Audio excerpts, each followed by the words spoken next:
What's going on, guys? Paul Macetta here with another communication skills analyzation breakdown. I know that sounds like a mouthful. In today's video, I'm going to analyze an interview between Thomas DeLauer and Jocko Willink.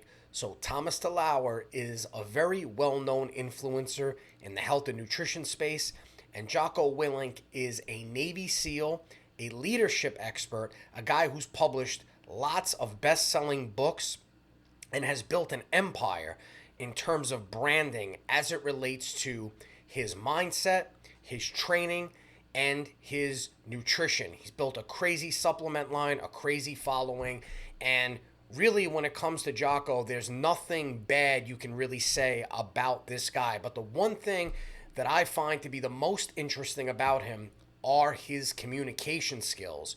So in this video, I'm going to analyze and show you some subtle but very powerful things that I believe make him a great communicator. And then I'm going to give you a short little training to show you how you can take the things that I show you in this video and implement and execute them in your own life so that you can become a better communicator. So if you like learning about stuff like this, go ahead and consider subscribing. With that being said, let's jump right into this video. In the future, because what you're doing right now is going to impact where you're going to be in 5 years. The work that you do in school, how hard you study, getting in trouble, all those things are going to point in one direction or another direction. I was talking, this was a little bit harsh, but I was talking to some 7th graders, and I talked to several classes in a row, meaning it was 4 classes of 7th graders came through this class where I was presenting, and I was presenting, military. It was like a career day. Started off as a career day. By the end of the day, it became, hey, you need to pay attention to what you're doing right now. And what I was saying was, hey, listen, there's 30 of you in this class right now. Some of you are going to live in your car based on the decisions that you're making in 7th grade, in 8th grade, in 9th grade, in 10th grade, 11th grade, 12th grade. Some of you are going to be living in your car, and some of you won't even have a car to live in. In this room, in 15 years, some of you will not have a car to live in. You're going to be living on the street. Some of you are going to own a house. Some of you are going to own 3 houses. Someone in this room is going to own 3 houses in 15 years. That's what's going to happen. Some of you are going to be living on the street. And all that is based on the decisions that you're making right now.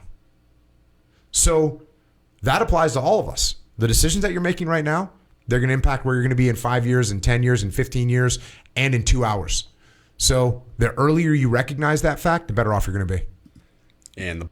So the first thing that I want to point out is Jocko is super clear on the point that he wants to make. And the point that he wants to make is that the things that you do today, the decisions that you make today are going to drastically affect your future. So if you notice, he's not wishy-washy about it. He's not stumbling over his words. He's not trying to articulate what he's saying. He's very clear in the idea that he wants to convey and the point that he wants to make. The second thing is, rather than just simply making the point by making statements, he goes back and tells a little bit of a story about him giving a lecture in a classroom with a room full of kids and what he said to those kids. And those things that he said to those kids, first of all, when he said it to them, I could imagine the impact that it made on them, but also us as kind of like the third party listeners hearing this, he kind of transports us into this scene of him speaking to these kids and these analogies that he's using by saying some of you won't even own a car while some of you will own more than one house. It really paints a vivid picture of the point that he's trying to make. So once again, he's very clear in the point that he wants to make, and he's very clear in the way that he's describing that point, and he's using sensory details and pictures and storytelling to demonstrate his point. Now, what I want you to pay attention to is his body language while Thomas is responding back to him. And the bottom line is that the scientific literature, I know I'll come back to that, backs up the fact that even if you're 40, even if you're 50, even if you're 60, making changes can absolutely increase. So, right there, if you pay close attention, let's go back and watch it. So, let's watch it again real quick. If you're 40, even if you're 50, even if you're 60, making changes can absolutely increase your lifespan. Right there, he does a quick little nod where he turns his head. And so what he's doing there is he's processing everything that Thomas is saying, but really what he's doing is he's recalibrating his own mindset and going from being the speaker to being the listener. So when you communicate with someone else, a feedback cycle is happening. A feedback loop is taking place where they're saying something or they're conveying something, you're processing it, and then you're speaking back to them. Well, when that's happening, you have to operate from two different brain states, so to speak. One when you're the speaker and one when you're the listener. And sometimes people need to do like a little movement just to kind of recalibrate their brain to go from speaker to listener. But here's what's really interesting. After he does it, if you look at him right now, he's right back locked in on Thomas, listening to everything that he's saying.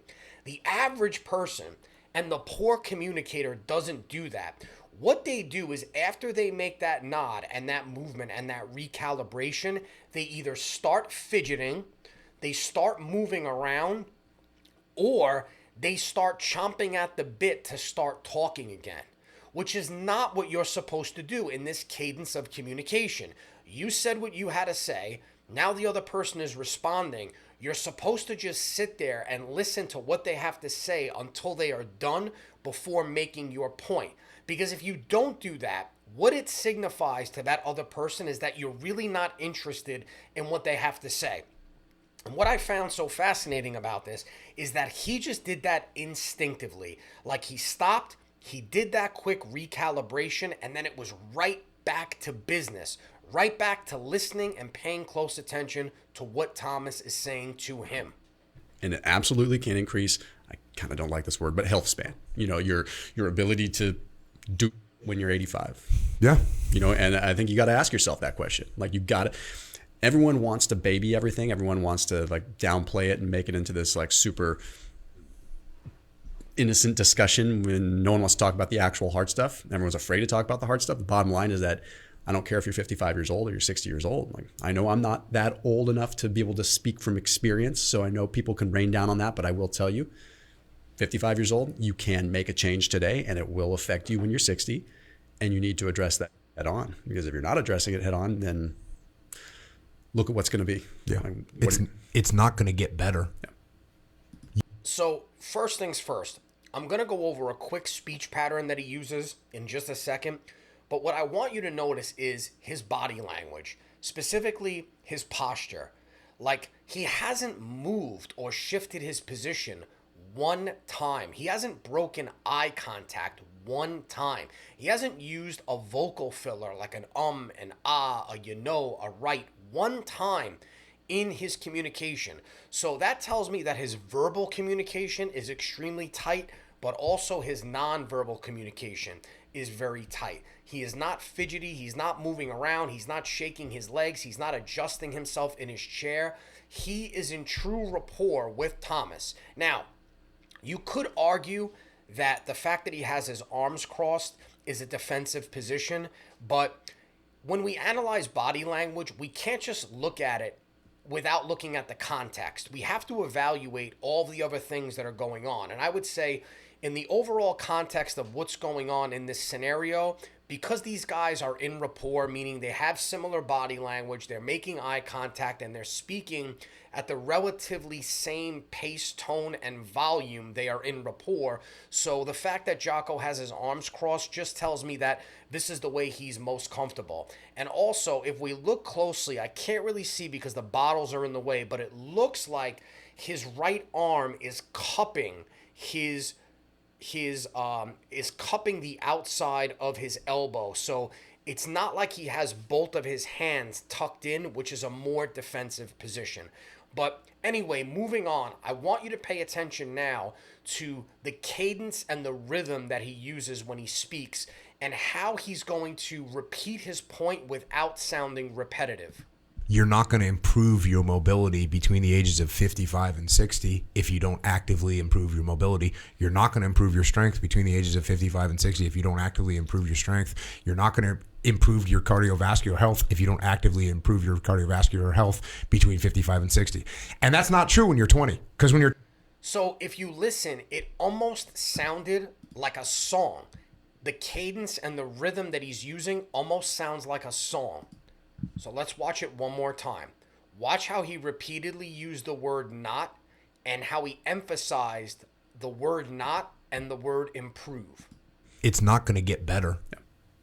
You're not going to improve your mobility between the ages of 55 and 60 if you don't actively improve your mobility. You're not going to improve your strength between the ages of 55 and 60 if you don't actively improve your strength.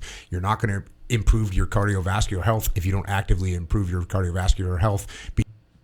So you see, again, he's almost speaking like in a cadence and a rhythm and like a song, which sounds pleasing to the ears, as opposed to him just speaking in a monotone type of voice and rhythm and tone.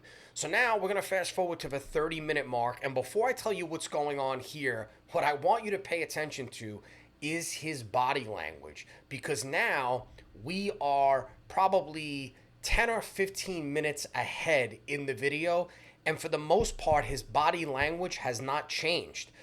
So if you notice, his arms are now uncrossed, but really the only change is that one of his arms is up in the air. His posture is still the same, his back is still the same, his eye contact is still the same, which is a real strong indicator and a testament to like how engaged he is in this conversation.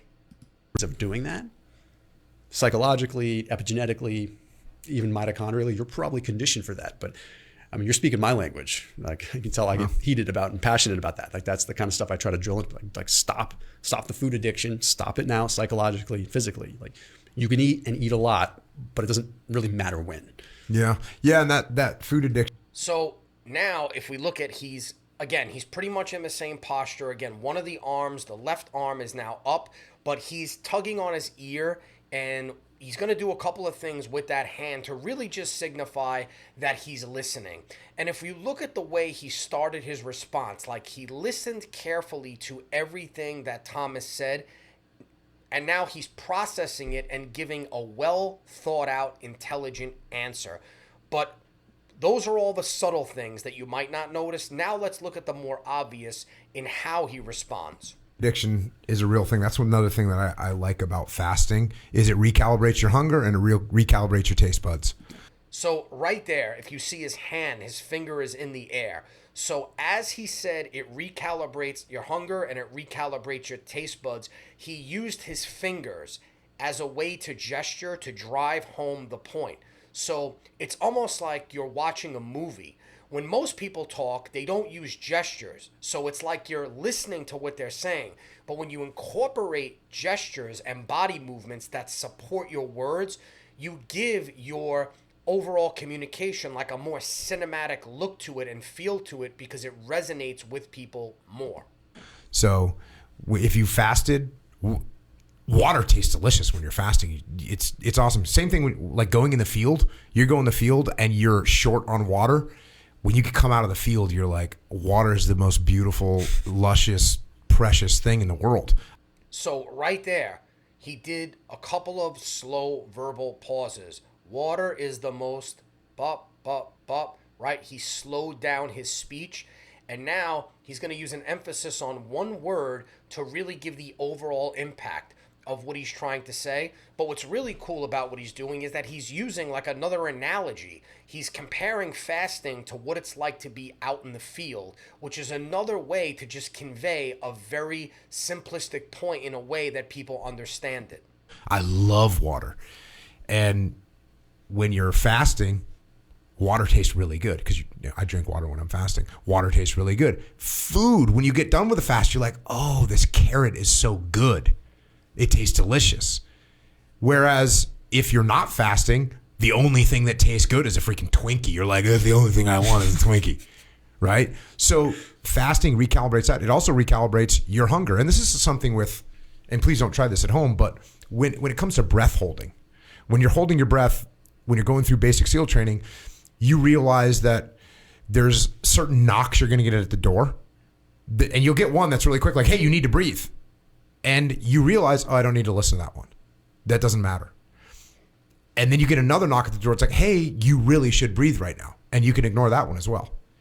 And the third one is like, hey, you need to breathe. And that's the one you got to listen to.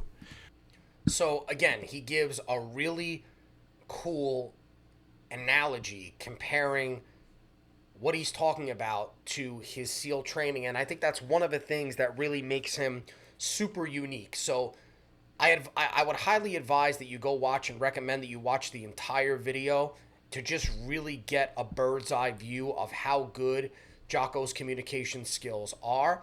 But with that being said, we're going to just jump into a quick training now where I'm going to show you, I'm going to break down some of these things that he did specifically, and I'm going to show you like specifically what you can do and how you can implement this stuff in your own life so that you can become a better communicator as well. So we got some AI. I'm using this software called Gamma. I absolutely love this thing. I don't have any affiliation with this company, but they make really cool presentations. You basically copy and paste your text in there, and it's going to crank out really cool looking presentations. So the AI generated these images of Jocko, which are pretty cool. So first thing is the power of storytelling. Engage, predict, apply. So start with a relatable narrative to hook your audience's attention. When you want to make a point, don't just jump in and make the point. Think about a way of telling a really cool story that would get their attention.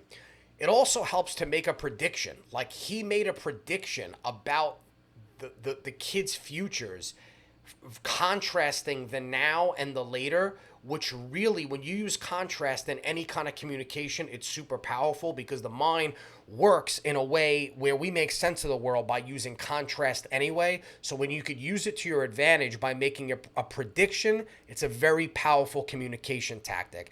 And then he encouraged the audience to imagine how that story applies to them, which again projects them into the story instead of just making a bunch of statements. Next, in terms of vocal synchronization, this is one of the reasons why I believe that Thomas and Jocko were in true rapport, is because of their vocal synchronization. Specifically, it was three things: the pace, the volume, and the tone. So when you want to be in rapport with someone, match your speaker's partners, your speaking partner's tempo, adjust your volume to complement theirs, and align your tone to build rapport with them. Lots of times, if you feel like something is off or you just can't connect with someone or you're getting a weird vibe from them, but you can't put your finger on what it is, it's usually one of these three things because they're subtle and not so obvious. Next, eliminate distractions. So first and foremost, I beat this drum to death, but I'll say it before and I'll say it again. Avoid vocal fillers, especially if you're trying to speak from a place of authority, because the ums, the ahs, the rights, and your no's are going to completely undermine and sabotage any kind of authority that you're trying to project if you use them. Control your body language. Keep your fidgeting to a minimum because it's going to make you appear unconfident and unengaged. And also practice mindful pausing. So if you need to emphasize a point or gather a thought, pause when you do it. Take a 1 second pause between each word. Maintain eye contact the entire time. If you find that you're recalibrating or you take a second, you get distracted and you break eye contact, be cognizant of it and go right back to it. Listen intently, avoid interrupting, and show genuine interest. Don't always be chomping at the bit, waiting to say what you want to say. Thoroughly listen, digest, interpret, and process what your partner is saying. Use thoughtful gestures. You can nod or use subtle hand movements to indicate active processing of information. And again, take the time to formulate thoughtful responses rather than just rushing to speak. And then in terms of your nonverbal communication, you could place a hand on a chin or you could rub your temple to signify contemplation and seriousness. use your fingers, and overall just use your body to add visual impact to verbal points. It's going to make your communication that much more impactful. And use open palms and honesty to convey honesty, and keep your hands open when you communicate. And then last, master your vocal variety. So just the way I told you that we make sense of the world through contrast, our brain likes contrast. If you're constantly speaking in a certain pitch or a certain tone at a certain volume, your listener's going to get bored with you. The best way to engage them is to change these 3 things up. So adjust your tonality by varying your pitch to emphasize key points and maintain audience interest. See, I just did it there. Control your rhythm so you can alternate between faster and slower speech to create engaging patterns. And employ pauses. Use strategic silences to build anticipation and allow message absorption. So look, guys, if you enjoyed this video, give it a like, leave me a comment, let me know what you thought of this video. Make sure you subscribe and make sure you hit that bell notification so you get notified when I release more videos like this. I'll see you guys next time.